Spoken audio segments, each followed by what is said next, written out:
오늘은 미국의 중고등학교 수학 과목들에 대해서 좀 알아볼게요.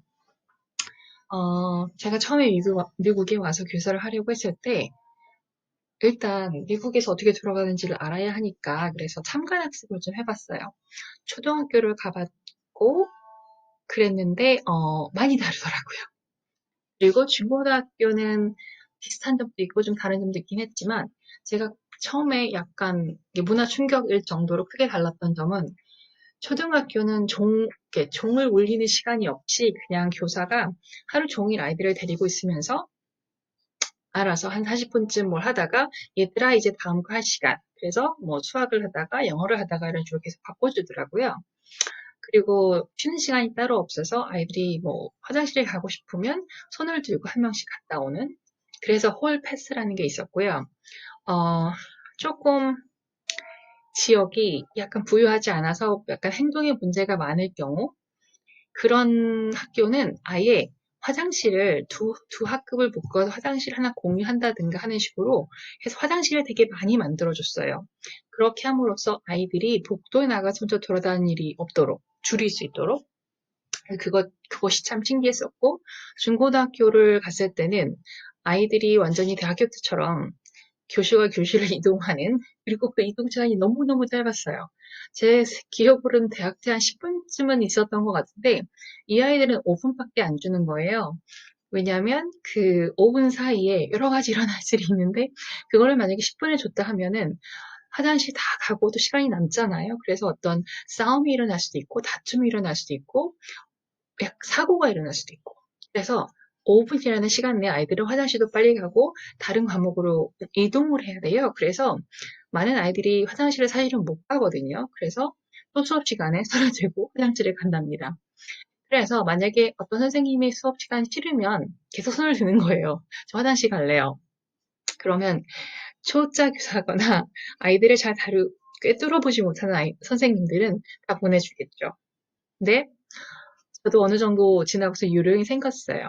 이거를 다 보내주니까 애들이 계속 수업을 빼먹거나 한 번 나가면 안 돌아오는 애들은 이제 눈에 보이잖아요. 그래서 옛날에 있었던 학교에서는 그 9주 단위로 이렇게 쿼터제였는데 9주 동안 그 패스를 9개를 줬나 그래요. 그러니까 일주일에 한 번꼴로 화장실을 정말 가고 싶으면 가는 거예요. 대신에 안 쓰면 남은 걸 가지고 엑스트라 크레딧을 줬어요. 그랬더니 조금 통제가 됐고 지금 학기에 와서는 그 정도까지는 아니었어요. 그런데 몇 명 애들이 남용하는 게 보였고 그다음에 한 선생님이 그 쿼터당 4번인가밖에 안 주는 거예요. 그래서 처음에 그 얘기를 듣고 어떻게 그게 가능해? 라고 생각을 했어요. 근데 옆에서 보니까 가능한 거예요. 그래서 저도 그렇게 주고 있어요. 그래서 어쨌든 그게 큰 차이점이고요. 중학교 전에 일단 초등학교를 가면 그냥 똑같이 가겠죠, 애들이. 근데 5학년 때쯤 빠른 학교는 한 4학년 때쯤부터 기프티드라고 해서 영재반이라고 부르나요, 한국에서는? 그거랑 비슷하게 아이들을 좀 나눠요. 선행학습을. 그러니까 정말 말 그대로 선행이에요. 학교에서 선행이 일어나 다른 아이들보다 빨리 가는 아이들이 생겨요. 그게 5학년 정도고요.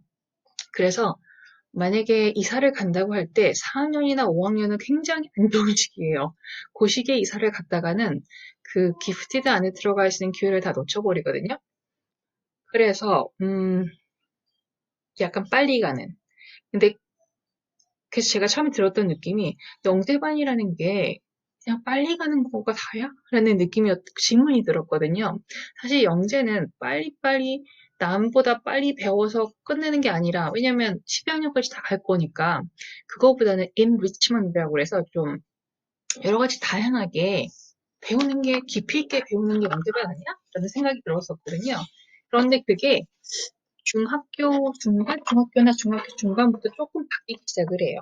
초등학교에는 영재반이라고 하면은 그냥 빨리 가는 거예요. 다른 애들보다. 그래서 5학년을 졸업했을 때, 이 미드스쿨로 왔을 때, accelerated math를 가는 거예요. 잘못했어요. 5학년 때 이 accelerated math를 5, 6학년 한꺼번에 들어요. 그러니까 5학년과 6학년의 반 정도? 그 다음에 코र्스 1 대신에 accelerated math 6, 7을 들어요. 이건 6학년의 반 정도, 뭐 7학년의 반 정도 이게 듣고 그 다음에 이 정도를 하면 그냥 바로 알지브라를 뛰어넘어요. 그런데 그렇게 빨리 가는 아이들이 아니면 그냥 5학년 때 5학년 매스 하고요. 6학년에 오면은 콜스 1을 해요. 그 다음에 콜스 2를 하고요. 아니면 콜스 2 대신에 어, 이 Accelerated Math 7, 8, 이 정도를 같이 들어요. 그리고 나서 알지브라로 건너뛰죠. 예, 그것도 아니고 그냥 정말 정말 느리게 가는 아이들은 6학년 때 콜스 1, 7학년 때 콜스 2, 8학년 때 프리 알지브라를 들어요. 그리고 나머지는 고등학교 시작을 하죠. 제가 알지브라라고 얘기했지만 미들스쿨에 안 넣어 있죠. 그 말은 고등학교 과정이에요. 제가 있는 버지니아에서. 그러니까 알지브라 1은 사실은 고등학교 과정인데 오바마 때인가 한 몇 년 전부터 이 알지브라를 8학년에서 내려서 듣고 있어요. 그리고 그렇게 하지 않으면 내가 바보가 되는 느낌인 거죠. 왜냐하면 거의 모든 애들이 다 내려서 들으니까. 그래서 이거에 문제가 생기기 시작을 했어요. 사실 알지브라 1은 되게 추상적이거든요. 그거를 8학년에 듣는다는 거는 한국 나이로 중학교 2학년인 거죠.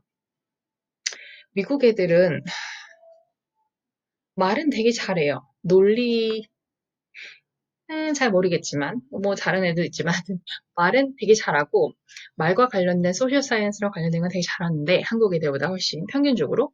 그런데 수학과 관련돼서는 굉장히 좀 늦어요. 왜냐하면 구구단도 외우지 않고요. 그러다 보니까 외우는 게 중요한 것만은 아닌데 저도 외우는 것만을 막 강요하진 않아요. 그렇게 하고 싶진 않지만 외우지는 않아도 많이 익숙해져서 그거를 생각하는, 생각하는데 크게 많은 시간을 들이지 않아야 하는데 그만큼의 연습은 또 안 되고 있거든요, 미국에서는. 그래서 고등학교에 왔는데 정말 곱하기를요, 손가락을 세면서 해요, 아직도. 그런 애들도 있고요. 그 다음에 분수로 들어가면은 완전 꽈당이에요. 그래서 그게 10 나누기 2는 5잖아요. 근데 거기까지는 다 해요. 근데 2 나누기 10을 써주면 정말 많은 아이들이 5라고 대답을 합니다. 그래서 처음에 정말 깜놀했지요. 왜 이거를 모르지? 고등학생인데? 라는. 그 아이들은 제가 여기서 만났어요. Algebra Functions and Data Analysis, AFDA라는 과목에서 만났는데 이 아이들은 정말 수학을 못해가지고요. 알지브라 1에서도 많이 헤매다가 지오메트리도 간신히 넘어가서 기하를 도형을 간신히 한 다음에 알지브라 이쪽으로 오는 거예요. 근데 이거는 사실 중간 징검다리고요. 보통 그냥 스탠다드라고 하는 과정은 알지브라 1 듣고요. 여기에 인수분해 이런 거 있고 지오메트리 도형인데요. 많이 추상적이에요. 논리학도 들어가 있고 증명도 조금 들어가 있고요. 갖가지 도형이 정말 종류별로 다 나옵니다. 한국보다 훨씬 많이 해요. 그리고 삼각비가 나오고요.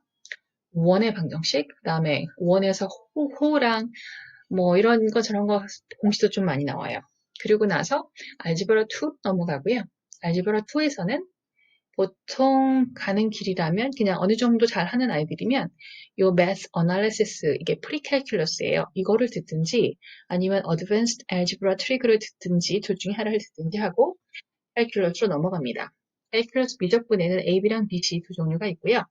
AB는 한국의 문과에다가 조금 더한 정도고요. BC는 한국의 이과에다가 대학의 1학년에 어느 정도 과정을 더했어요. 그래서 수열 부분 많이 다르고요. 그 다음에 그게 있었어요. 극좌표. 그 다음에 매개 변수를 사용한 방정식들이 있었고요. 그 다음에 최근에 들어가는 게 AP 컴퓨터 사이언스예요. 이거는 주마다 또 다른데 카운트마다 다르기도 해요. 그런데 대부분은 AP 컴퓨터 사이언스 A라고 해서요. 자바 언어를 배우는 것을 대부분 수학에 넣어요. 왜냐하면 이 자바 언어를 배우는 거는 정말 프로그래밍을 제대로 하거든요.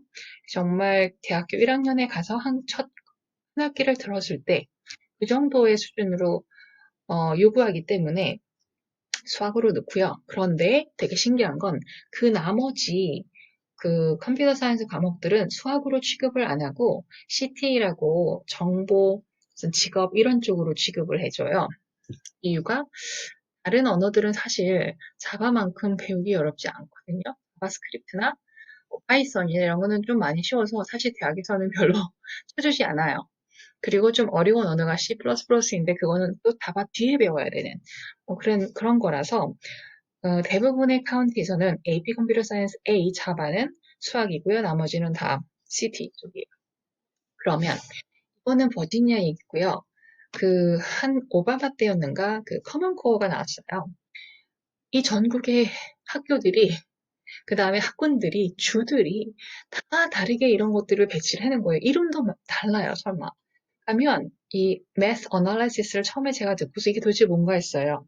알고 보니까 pre-calculus예요. calculus에 가기 전에 가는 거라고 해서 여기 보면 pre-algebra처럼 pre-calculus를 놓는 건데 이전에 있던 학교는 pre-calculus라고 했어요. 그래서 그걸 가르치다가 여기로 왔는데 갑자기 math analysis인 거예요.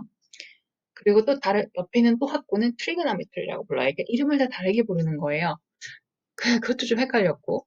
그 다음에 같은 알지브라 1이라고 해도요. 커먼 코어에 들어간 알지브라랑 저희가 가르치는 알지브라는 되게 다르고요. geometry도 커먼 코어가 보다는 버지니아가 조금 더 많이 깊게 들어가요.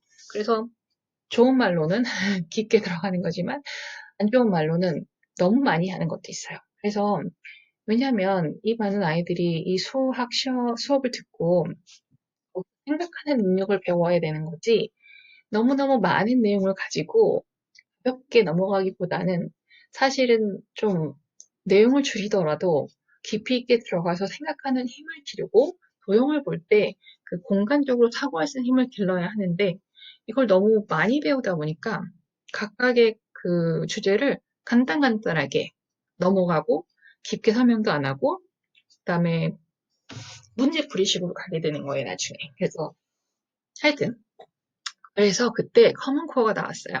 전국에 교과 과정을 좀 통일을 시켜보자. 막 지원금까지 주면서 그것도 이제 뒷면에는 좋은 점과 장단점이 있는데 이거를 주도한 기관이 민간 기업이었다고 하더라고요. 저는 그 뒷배경은 잘 모르지만 취지는 제가 많이 공감을 했어요. 왜냐하면 제가 버지니아에 살다가 아이를 키우고 있는데 남편의 직업에 변경이 생겨서 갑자기 미네소타로 가야 된다. 내지는 저 시카고의 도시로 가야 된다. 뭐 이런 일이 생길 수 있잖아요. 아니면 샌프란시스코 간다든가. 그러면 지금 엘지브라 1에서 뭐 3월까지 뭐 12월까지 배우고 간다라고 치면 갔을 때 이어져야 할 게 아니에요. 아니면 비슷은 해야 될 거 아니에요. 근데 너무 달라요. 정말 너무너무 달라서 책까지 있었어요. 그때 하버드 아니면 스탠포드였는데 그쪽의 학자가 연구를 하기를 3명의 미국 학생들을 정말 다른 환경에서 하나씩 뽑았어요. 그리고 그 학생들을 1년간 교환학생으로 핀란드랑 폴란드랑 한국으로 보냈어요. 그리고서 이 연구자가 중간중간 방문을 하면서 기록을 하면서 책을 쓴 건데 그 사람이 말을 하기를 미국의 내에서도 너무너무 격차가 심한 거예요. 그래서 사실은 옆에 있는 학군으로 갈 때도 적응하는 그게 굉장히 많이 필요해요. 한국처럼 3월까지 뭘 배우고 가면 다른 학원이나 다른 지역으로 가더라도 크게 당황하지 않는데, 왜냐면 교과서도 같잖아요. 미국은 교과서도 달라요. 교과서 안 쓰는 데도 엄청 많고요. 그러다 보니까 커먼 코어가 나왔고 처음에는 한 45개 주가 동참을 했지만 점점 이렇게 가다 보니까 평가를 해야 되잖아요. 같은 커리큘럼을 쓴다면. 근데 평가를 하니까 주마다 등수가 보이는 거예요. 그 주들이 싫어하기 시작했어요. 왜냐하면 주마다 특색이 다르거든요. 모든 주가 다 1등을 할 필요가 없는 거고, 그 다음에 어떤 주는 다른 주보다 돈이 없기도 해요. 그러면 당연히 교육에 대한 지도 떨어지겠죠. 그런 게 내보여지는 게 싫은 거예요, 주들이. 그래서 다시금 하나, 둘씩 탈퇴를 하고 있긴 해요. 어쨌든, 커먼코어에 따르면 거기는 그냥 6, 7, 8학년 이렇게 넣었더라고요. 그리고 마찬가지로 8학년 때 알지브라를 갈 수가 있어요. 제가 줄을 여기다 그어놓은 곳은 여기까지는 고등학교가 다 달라요. 마다 다르고 카운티마다 다르고 그런데 요 줄을 그어놓은 AP로 넘어가면요. 전국이 똑같아요. 그래서 이거는 모든 이런 기초 과정을 다 마친 아이들이 대학교 과정을 듣는 거예요. AP는.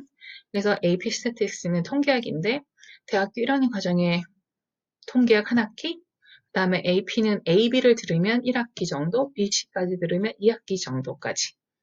컴퓨터 사이언스 마찬가지 1학기인데요. 그래서 커먼코어는 이렇게도 나눠준다고 하더라고요. 그래서 그냥 제가 비교로 보여드렸고요. 그래서 커먼코어가 처음에 나왔을 때 이렇게 나눠지는 것도 있으면서 또 하나 추구했던 게 하나의 문제를 볼 때 여러 가지 방법으로 푼다. 그걸 되게 강조를 했어요. 근데 초등학교에서는 오히려 문제가 생긴 게 너무 어린아이들한테 여러 가지 방법을 보여주다 보니까 아이들이 다 배우고 나서도 그럼 나는 뭐를 써야 하지? 그거를 정리가 안 된 거예요. 그래서 되게 여러 가지 방법으로 그래, 이렇게도 쓸 수 있고 저렇게도 쓸 수 있어.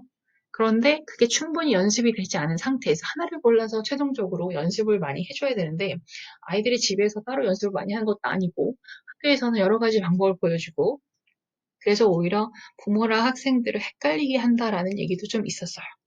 그래서 여기까지 미국의 중고등학교 수학 과목을 보여드렸습니다.